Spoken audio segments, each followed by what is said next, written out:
The International Energy Agency, in its recent World Energy Outlook, took a set of scenarios in energy use and emissions and translated these scenarios into changes in global average temperatures. The first scenario combines all current government policies that have been promised so far to address climate change. They determined that this would result in a level of emissions consistent with a 3.5 degree increase in global average temperatures.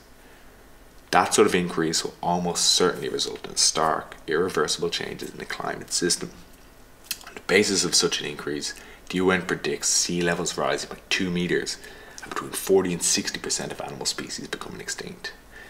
But it gets worse. The second scenario analysed by the IEA modifies the first by scaling back some measures to reflect what might be more likely to occur in this era of fiscal cuts. The resulting temperature increase in this scenario is projected to be 6 degrees. It's very difficult to predict what the world will be like under these circumstances, but certainly it would not be an improvement.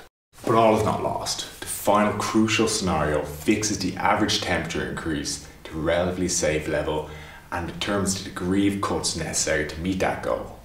And it's doable. However, because we're concerned with cumulative emissions, actions made now to reduce emissions will be far less costly than actions made later.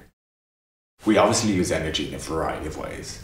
In Ireland, we split our consumption more or less evenly between electricity production, transport and heating, and we need to replace fossil fuels in each of these sectors.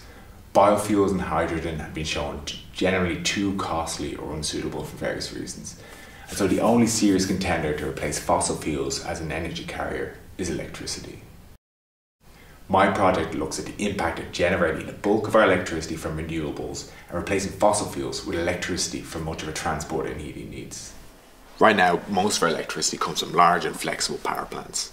We tend to use more power during the day than at night. The most efficient plants run all year round, while less efficient, usually older plants meet the afternoon and evening peaks.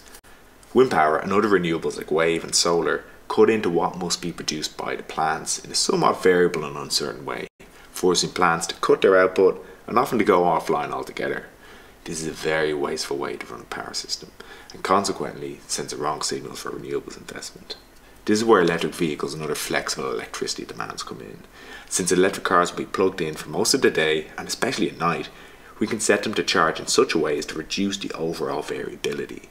As more electric vehicles are added, it becomes less costly to add renewables.